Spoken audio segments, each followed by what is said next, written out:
G-Money, how's your Christmas going? Exchanging gifts? I never do Christmas. Sounds like most Asian families. All right, let's run the fast break. Hey, no, no, hey, no. And thanks for joining us on this holiday edition of the Fast Break. Chill Rob here, along with G-Money. How you doing tonight, G-Money? I'm doing very fantastic. Thanks for having me on the show. G-Money, we got a lot to talk about. We're going to start off with a little Jay Lin. We're talking about Grayson Allen, who's in the news. Furious George Karl is in the news. And as always, your What the Heck segment at the end. But first things first, G-Money, let's get back to our bread and butter. Jeremy Lin back since our last show, back after 6 weeks. Yeah. He returned December 12th, something like that. The team went 4-13 without him. Not so great since he's been back. 1-6 since his return. How do you sum up this Nets season so far? Just like Jeremy Lin's season, it was just the reason why we took a big hiatus is because Jeremy Lin's never on the court. The Nets seemingly every game doesn't show up on the court either. So, obviously it's predicted that the Nets were going to do bad. And I, at the beginning of the season, predicted that Jeremy Lin was not going to play many games. That's if he stays healthy the whole season. Personally, I don't think he'll stay healthy. I don't think he'll stay healthy the whole season anyway. So. Well, the Nets do have the worst record in the NBA right now, 7-22, tied with Philadelphia. Obviously, the Nets are predicted to win only, 20-something games this year, so they're right on pace. So far, Jeremy Lin's putting in his stats this year, 13.6 points per game, 6 assists, 3.5 rebounds. What would be your overall grade for Mr. J. Lin so far up till December?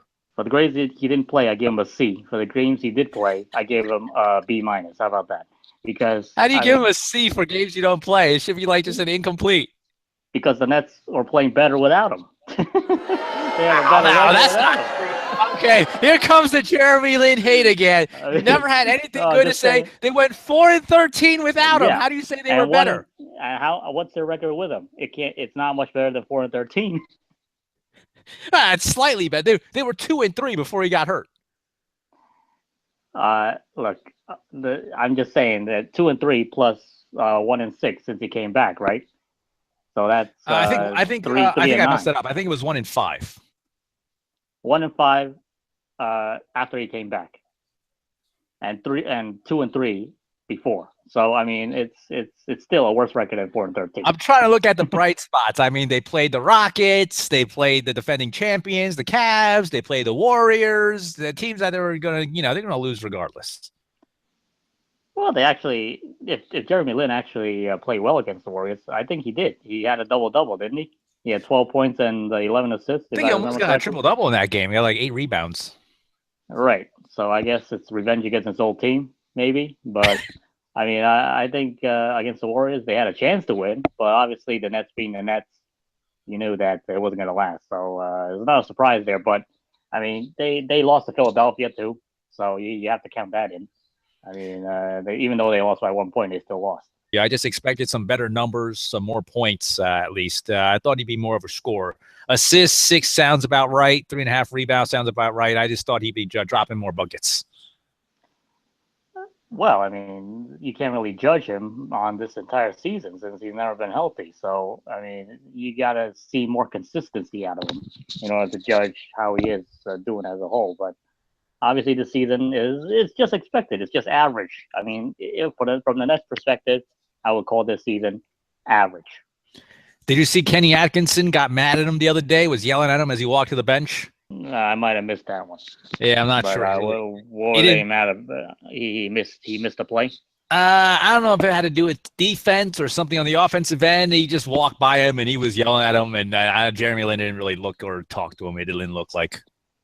Jeremy Lin makes a lot of mistakes. Let's just put it that way, right? He's like 50-50 out there. You can get some good plays out of him, but you can also get some bad plays. So you got to take the good with the bad. So give me the overall grade up to this point.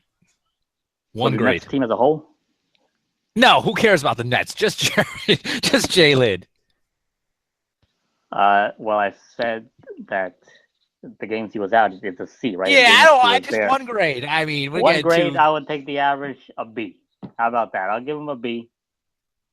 I think that's quite a So friendly far. grade. I was gonna go B minus.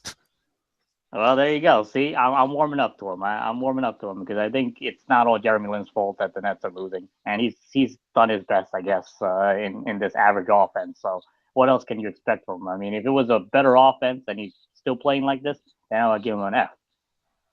But since it's the Nets, he's playing like the best he can with his offense, not making shots. Then it's pretty much a B. You can downgrade it to a B minus, but I would give him a B. Plus, he's only got like 3 NBA level teammates on the whole squad. I mean, most of that team is like D League material. Yeah, right. So I mean, you can't really expect much from him. So and this season, I didn't really expect much from him anyway. So it was just. I guess you got to look towards next season and see what the kind of moves the Nets are going to make. Maybe bring in some better players, NBA talent. All right, G Money, let's move on to our next topic. This caused a huge uproar across the nation. Grayson Allen, for the third time, caught tripping a player.